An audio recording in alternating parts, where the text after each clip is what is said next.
La timidité, c'est l'un des pires traits de caractère qui existent. Et franchement, je sais même pas ce qui m'empêche de dire que c'est le pire trait de caractère qui existe. Parce qu'en vérité, la timidité, c'est pas un trait de caractère, c'est de la peur déguisée, mec. Genre, c'est un piège comme ça dans lequel tu tombes sans t'en rendre compte et qui te sabote la vie. Alors oui, c'est inconscient, c'est subtil, mais c'est bien réel. Ça te fait prendre les pires décisions en pensant que c'est les bonnes. Ça te laisse dans une sorte de confort toxique comme ça, jusqu'à ce qu'à la fin, tu regardes en arrière et tu te dises « Putain mec, j'aurais dû tenter en fait. Tenter quoi? Je ne sais pas. Je suis pas dans ta vie mon gars. » Je pense qu'on se comprend. Je suis peut-être un peu dur là avec ces mots, mais il y a trop de choses comme ça qui se passent et dont on s'en rend pas compte et qui sont des conséquences indirectes liées au fait d'être timide. Et en vérité, tu pouvais pas vraiment le voir arriver. Parce qu'en vrai, tu l'expérimentes depuis l'enfance. C'est le cas pour moi aussi. Mais là, pour cette vidéo, on va développer tout ça. Tu vas comprendre pourquoi tout ce que tu sais à propos de la timidité, c'est du bullshit. Sachant que là, les gars, je me suis remis à scripter, tu vois, à retravailler un peu plus mes vidéos longues. Je te mens pas, j'en avais marre là de faire des face cam comme ça et d'exprimer des idées qui sont pas claires du coup. Donc installe-toi bien, boss, ça va bombarder. Tu vois, dès ton plus jeune âge, t'es conditionné par tout un tas de facteurs externes. Ta famille, l'école, tes camarades, tes croyances, tes habitudes de vie, bref. Et tu sais, en grandissant, chacun autour de toi a un ou plusieurs traits spécifiques, que ce soit au niveau du physique et de la personnalité. Voilà, il y a des gens ils sont gros, il y a des gens ils sont maigres, il y a des gens ils sont beaux, ils sont moches, il y en a un qui est blond, l'autre il a des lunettes, et des fois, t'es pointé du doigt pour ce que tu fais, ou pour ce que tu es. Et si ce sont des qualités, y a pas de souci mec, voilà. Si t'es fort en sport, que t'as des bonnes notes à l'école, on va te le faire remarquer, on va te dire c'est bien mon gars, genre dès ton enfance t'es saucé, et j'ai envie de dire tant mieux. Mais de l'autre côté, quand on te commence à pointer du doigt pour tes défauts à un si jeune âge, là c'est le début des problèmes. Oui, t'as des petits qui sont plus bruyants que d'autres. Et toi, t'as peut-être des prédispositions à être plus réservé. Voilà, le mec pas trop populaire à l'école, celui qui est dans son coin et qui, même passé une fois l'âge adulte, il reste toujours dans sa bulle à faire les mêmes activités avec lesquelles il est confortable. Et ce trait, du coup, il sera amplifié par ton environnement. On va te le faire remarquer, et voire on va même te le reprocher. Et ça, comme je l'ai dit, c'est un truc que t'expérimentes dès l'enfance et qui vient te conditionner pour les années à venir. Et donc si tu crois que ça va disparaître comme ça, une fois atteint l'âge adulte, frérot, on t'a dit que t'étais timide plusieurs fois, pendant des années. Du coup, tu y crois en fait. Et forcément, tu te comportes comme tel et tu te perçois comme tel. Et c'est là que l'auto-sabotage commence à rentrer en jeu. Parce que quand tu vis tout ça, il se passe quoi? Ton subconscient, mon gars, il enregistre tout, il imprime tout. Et forcément, il te fait agir comme tel. Ça veut dire qu'en tant que mec timide, dès qu'on va un peu te secouer, te faire sortir un peu de ta zone de confort, c'est là que tu vas commencer à sortir des phrases type « Non, mais moi, je suis pas comme ça. Moi, j'aime bien rester dans mon coin. Non, mais j'ai pas envie de déranger. Je préfère rester discret. » Voilà, toutes ces excuses de merde là. Parce que comme je l'ai dit, c'est un processus subtil qui opère dès l'enfance et qui forcément t'a collé en fait une identité de mec timide. C'est codé en toi, du coup, tu es timide, tu n'es pas fait pour sociabiliser, tu n'es pas fait pour t'affirmer. Donc vraiment, reste comme tu es, ça te va très bien. Et ces pensées, ces mots que tu as envers toi-même, ça va te faire confirmer ces comportements. En fait, comme une boucle comme ça qui se répète et qui s'amplifie en fait. Tu te réfères à des schémas du passé, donc tu vis dans le passé. Alors que tu pourrais clairement oublier tout ça et agir sans te soucier de ce que tu étais ou de ce que tu as fait auparavant. Combien de fois ça m'est arrivé de me dire j'ai envie d'être discret, voilà, je veux pas me faire remarquer, je veux pas déranger. Combien de fois ça m'est arrivé de me dire ça et combien de fois ça m'est arrivé de refuser de demander un service à quelqu'un juste parce que je voulais pas le déranger. Alors que franchement, je te mens pas, voilà, j'aurais bien aimé avoir un coup de main. Ou peu importe, toutes ces petites actions là répétées, mon gars, c'est le meilleur moyen de rater ta vie. Imagine toutes les opportunités que tu rates juste parce que t'as pas envie de déranger. Que ce soit, frère, je sais pas, une opportunité professionnelle, une rencontre, que ce soit amoureuse ou même amicale, un voyage, une occasion que tu peux te permettre une fois dans ta vie. Je n'en sais rien, frérot, des exemples, t'en as à l'appel. Tu restes dans ton coin, du coup tu passes littéralement à côté de ta vie. Et le pire du pire, c'est quand tu te mets à glorifier ça en te faisant passer pour un mec de l'ombre. Ça vraiment, c'est l'un des pires trucs possibles. Alors vraiment, j'ai même pas les mots, frère. Vu qu'on t'a collé l'image de mec timide et que tu t'es inconsciemment approprié cette identité-là, toi du coup, forcément, tu vas faire passer ça pour stylé et tu vas forcément te reconnaître comme le mec qui se mélange pas, qui veut pas se montrer, en mode t'es un ninja. Avec tout le respect, je suis navré de te dire ça, mais c'est pas stylé. Comme je l'ai dit plus tôt, je sais pas si je l'avais dit en intro, mais la timidité, c'est juste de la peur déguisée, qui révèle juste un gros manque de confiance en soi, que t'as voulu masquer avec tout un tas d'excuses, de perceptions faussées de cette idée de mec de l'ombre. Tu refuses de prendre tes responsabilités et te confronter au monde réel. Parce que la vie que tu veux et que tu mérites, mon gars, elle se trouve de l'autre côté. Elle se trouve là où t'as pas envie d'aller. Et bien sûr que c'est inconfortable de sortir de chez soi, de faire de nouvelles rencontres. Vraiment, il y a des gens pour qui ça peut être très gênant. Surtout si, je sais pas, t'as l'habitude d'être casanier, sédentaire, que t'es quelqu'un qui joue aux jeux vidéo, passe beaucoup de temps sur les écrans. Parce que forcément, le regard des autres, bien sûr qu'il est lourd, mon gars. Et même moi, j'ai envie de te dire, il me fait toujours un peu flipper d'un côté. Du coup, pour pas voir la vérité en face, tu vas mettre ça sous le coup de la discrétion, de la modestie. Mais la timidité n'a pas sa place dans ce monde. Et tu sais quoi, pour t'illustrer ça, j'ai un exemple bien précis.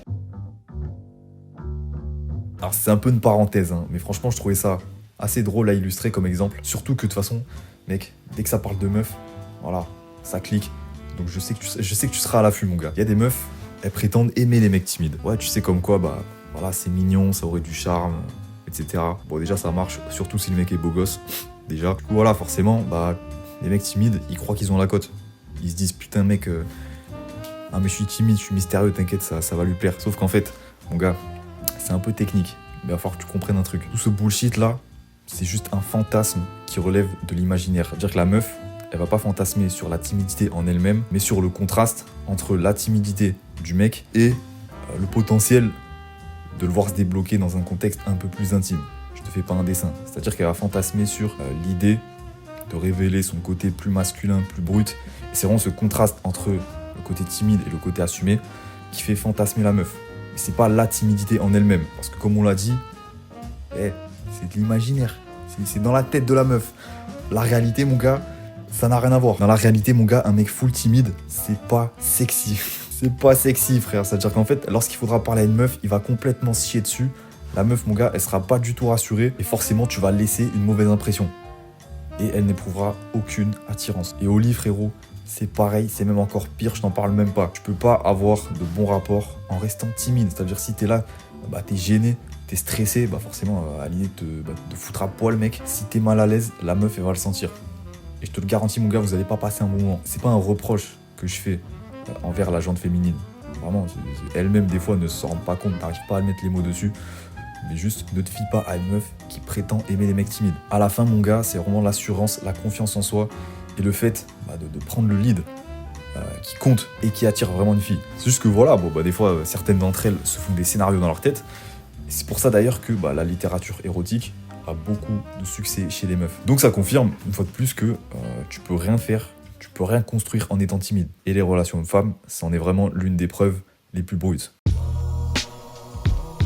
Alors là, du coup, t'es peut-être en train de te demander « Ouais, Terry, comment j'arrête d'être timide? Comment je prends confiance en moi, etc. » Frérot, je vais te dire, j'en ai aucune idée.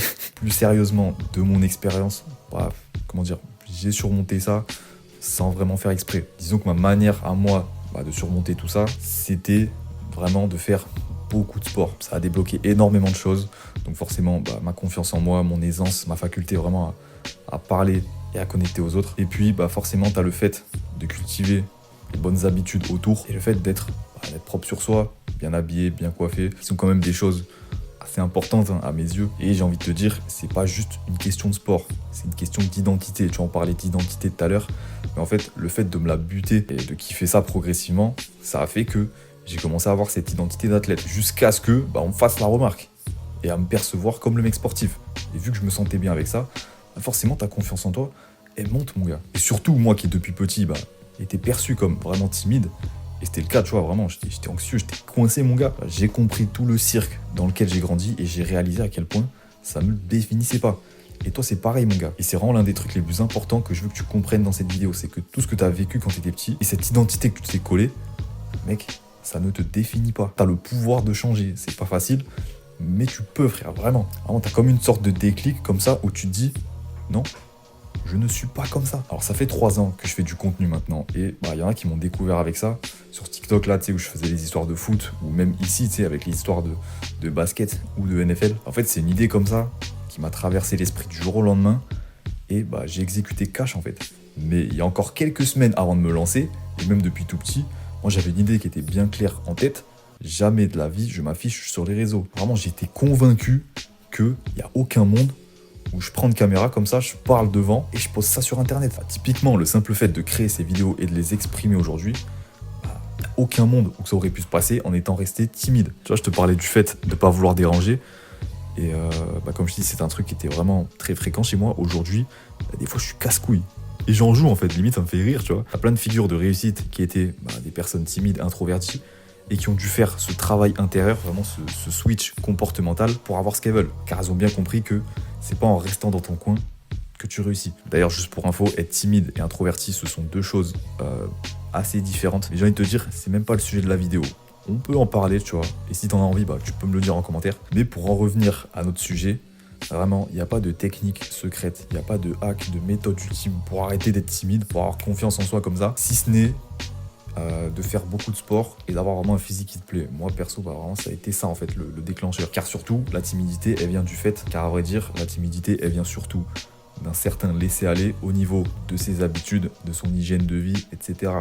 Voilà. C'est dur d'avoir confiance en toi quand t'aimes pas te regarder dans la glace. C'est pour ça que j'accompagne du monde, et pas avec un vieux programme de muscu tout pourri, mais vraiment avec un suivi personnalisé où on met en place tout ce qu'il faut pour surmonter ce que tu traverses actuellement. On peut pas prendre tout le monde avec moi, c'est pour ça que j'ai mis un lien en description pour pouvoir potentiellement prendre un appel, de sorte à ce qu'on puisse discuter, voir si ça t'intéresse, et à ce qu'on puisse mettre ça en place si t'es vraiment chaud.